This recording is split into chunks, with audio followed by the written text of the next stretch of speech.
You likely already have a list of ideas for things you want to split test on your website, whether that's the headline on your homepage, the color of a CTA button, or even the hero images. It doesn't really matter what it is, you probably have failed at testing and getting things to run appropriately. So either you've tested things randomly or wasted weeks on tests that didn't actually move the needle, or you just never started at all because the whole thing just feels kind of overwhelming, which is completely understandable. I've been there myself before. So today, I'm going to give you the 4-step process to create a perfect split testing program. I've created this A/B testing system after running thousands of tests for over 2 decades for companies like Kissmetrics, ServiceTitan, Bauer Hockey, and even Eventbrite. I've done a lot of testing. I'll give you the repeatable system to finally know which tests are worth your time and then how to run them correctly. This is going to enable you to get more revenue from the traffic you already have without having to spend more money on ads. So let's get into it. Step 1, how do you build your hypothesis? The entire process we're talking about today is built around the prioritization framework we've created called the VICE framework. VICE is a prioritization system that helps you know which tests to run first, and also which tests you should just throw away and not actually be running now, and then also the tests you should be running next or in the future. You're never gonna be guessing and going off your gut and hoping everything just works out. The way this works is really simple. You take each idea you have and then you list those hypotheses in a spreadsheet, and then you score those tests based upon 4 different dimensions. Those 4 factors are velocity, impact,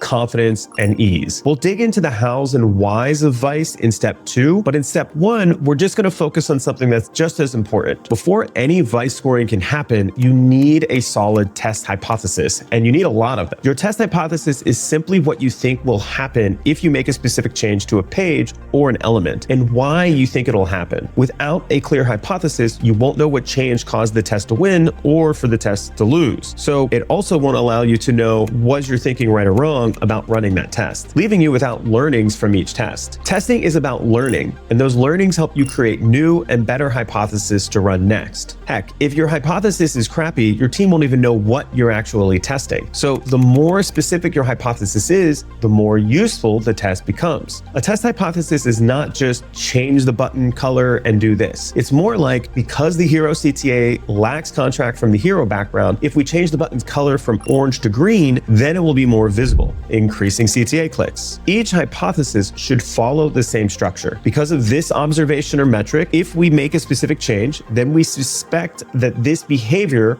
will happen and it will improve this metric. So as an example, because our homepage headline is hard to scan, visitors don't understand the value proposition. If we shorten the headline from 2 lines to 1, saying fill in the blank, whatever your headline says, then we will reduce the bounce rate and increase the purchase conversions. See how that's all structured? Now, the part that everybody skips is the because, and this is one of the most important parts of a hypothesis. It forces you to think through the logic before you run anything and gives you something to revisit once the test is done. Now, a gotcha as well that many people face is testing more than one element at a time. If you change the headline and the button color and the hero image all at the same time and your conversion rate goes up, you have no idea which one of those 3 changes actually drove the improvement, making it really hard to learn from your tests. Now, it's not forbidden to make multiple element changes in a single test variant. It just means you have to be much more data-driven, and it makes testing a lot harder. I personally love big swing tests with a lot of changes to a page. I've had 300% conversion rate increases with these big swing tests. But if you don't have the robust analytics, the tracking setup, session recordings, or even heat maps, kind of running a little bit blind, and it could really hurt you. This keeps your data clean and your test conclusions mean something. The other thing that you want to do before you start running a test is come up with a wide range of hypotheses up front, not just 1 or 2. All ideas,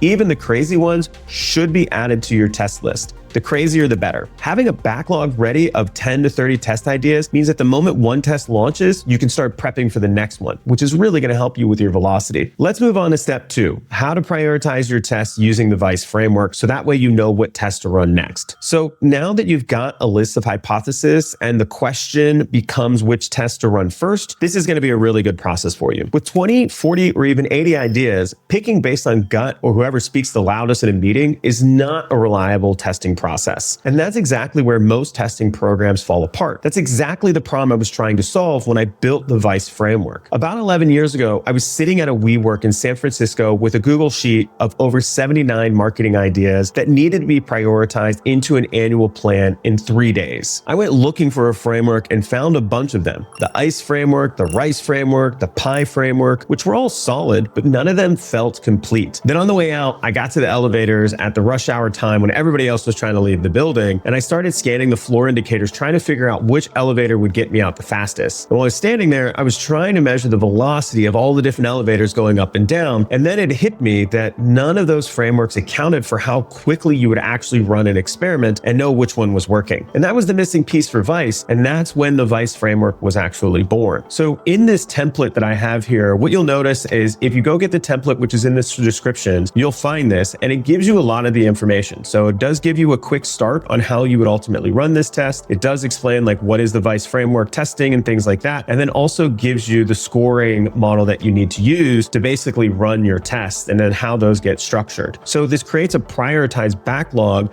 that's based on data and logic, not just your opinion. But let's talk a little bit about that. So V is for velocity. Now, velocity is basically how fast the test can actually be run. And there's gonna be two things that determine the velocity score for you. The first factor in velocity is the traffic volume. And the more people who see a page, the faster you collect data and you can reach statistical significance. So a page getting 50,000 visitors a week will hit statistical significance a lot faster than a page with only 500 people visiting the page. The second factor in velocity is how bold of an experiment or how noticeable the change is happening on the page based upon that test. The way you can think about it is the higher the number of people that are going to see the test or the more polarizing the change to the user's experience, the higher the velocity score will be. Now, if we move on to impact, this is going to be how much a test is actually going to contribute to your goal. Before you score impact, get clear on what your test goal is. If the test you're running will have a large impact on the goal, your rating is going to be higher in impact field. But if your test won't really have a meaningful impact on the goal metrics and it's not going to really improve, then you're going to give it a lower impact score. Another way to think about your impact is how much the page you are testing impacts the conversion of the funnel flow. If you want to increase free trial signups, changes on the free trial page will get a higher impact score. If you want more leads, changes near the top of the funnel get scored higher. Pages near the top of the funnel generally get higher impact scores because they impact the entire funnel. The reason for this is simple. The more users who see them, the bigger the improvement will compound and the more traffic will go through each one of these funnel stages. So as an example, checkout pages and pricing pages are an exception. Any page where somebody is actively trying to give you money is automatically going to get a high impact score. So even small friction at that stage in the purchase process can cause you real conversions. So you want to give it a high impact. C is going to be for confidence. So what this is how confident you think this test is actually going to work out. So this is kind of the most subjective of the four categories that you're going to score on, but it gets more accurate with the more tests that you run. If you're brand new to testing, just give it your best guess right now and don't try to overthink it. It's only going to make this a whole lot harder. You're going to get better at predicting over time as you build up a track record. So the next thing that we're going to do is ultimately score on ease.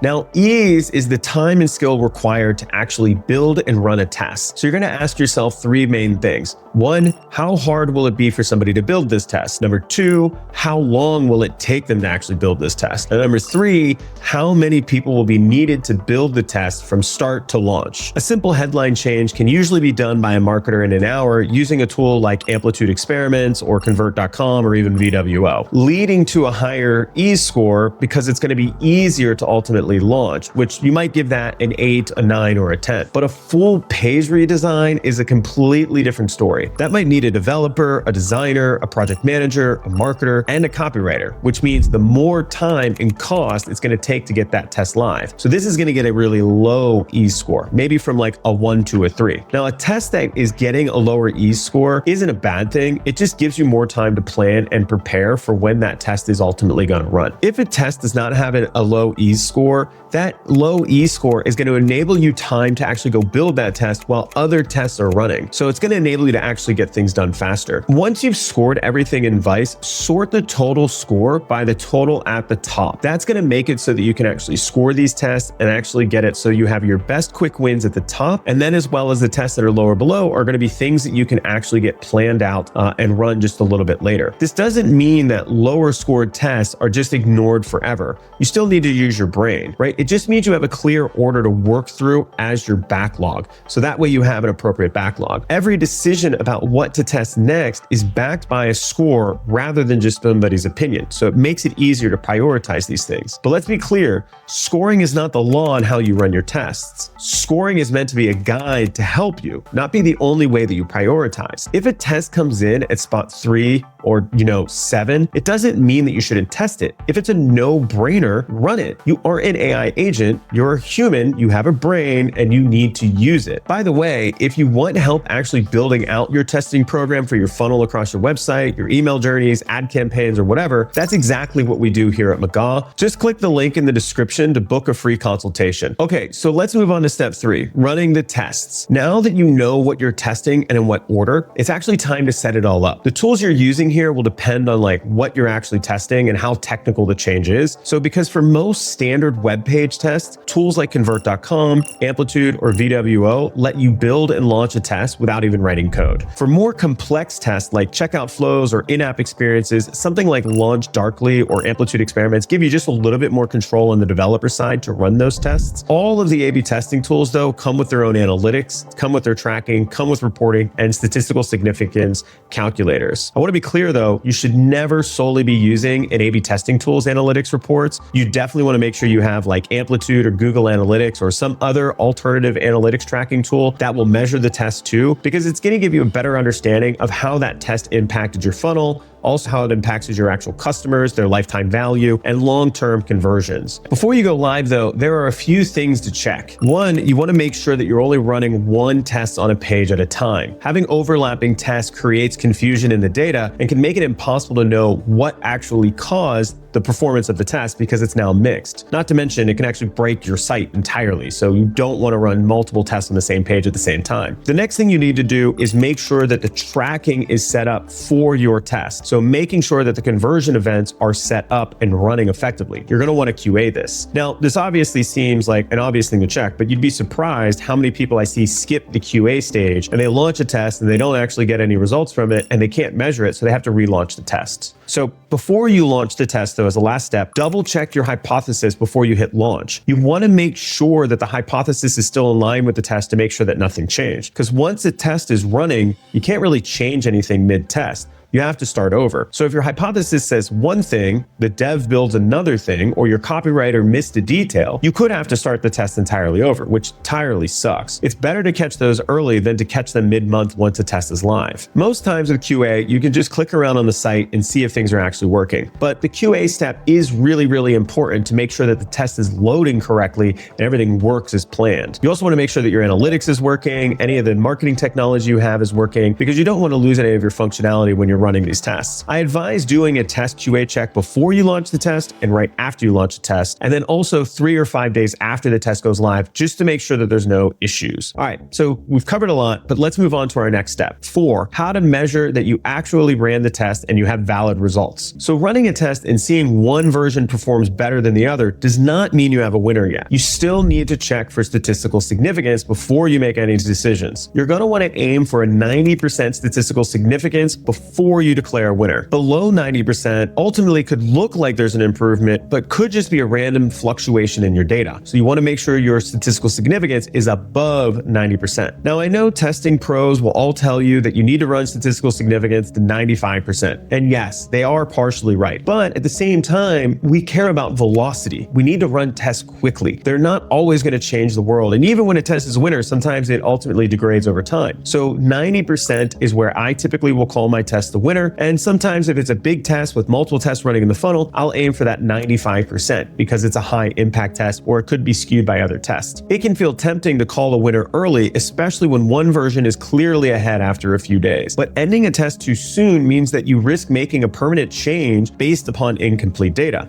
And once you've rolled out that change, you've lost your baseline, which is going to make it really hard to run any future tests and know whether they're winning. Beyond this statistical significance stuff though, I want to make sure that you have some of the foolproof things you need to know. Whenever you're running a test, you need to make sure you run it long enough, because you could be running a high traffic site and not taking into consideration the environmental effects that are happening outside of what you're actually testing. Typically, a test should run minimally for 2 weeks. You want to make sure that you can get past anything that might be happening out in the wild. There's different things that are going to be impacting your test outside of what you just did. So because if a test is running on a weekday only and you stop it before the weekend, you won't know if the weekends had an impact actually on that test. As in another example, you can have a viral TikTok video which throws off all of your data, and that's going to be something you need to, of course, see through on the environmental impacts. As an example, you could have a holiday in Korea which throws off your data. You could have a holiday in the United States. So you just want to make sure that you're running that test long enough, because if you run a test Monday through Friday, it's going to skew the results if people typically purchase on Saturdays and Sundays. So you want to make sure that you run your test long enough so those environmental impacts that you can't see in your test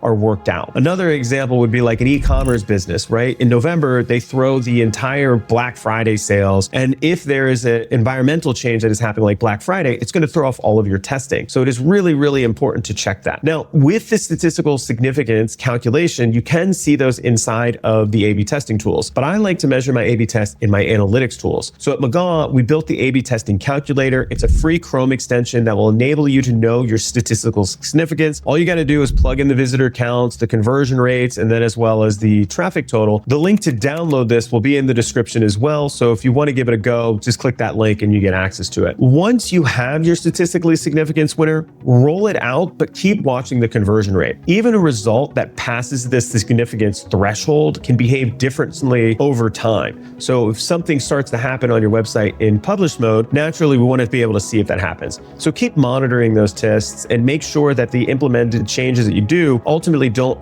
get affected later, because there are going to be things that happen. So to put some numbers into play, as you run tests, they will compound. Imagine your product sells at $100 and you have 10,000 visits a month. Now, if you run a test that improves your conversion rate by just 3%, that's not a big change, but now you're converting at 3.09% on every one of those visitors, which sounds tiny, but that's an extra $900 a month or around $10,000 a year. So to get to an advanced level like me and have a high velocity testing program running multiple tests at the same time with new tests going out live weekly, we're talking about generating millions of dollars with compounding growth.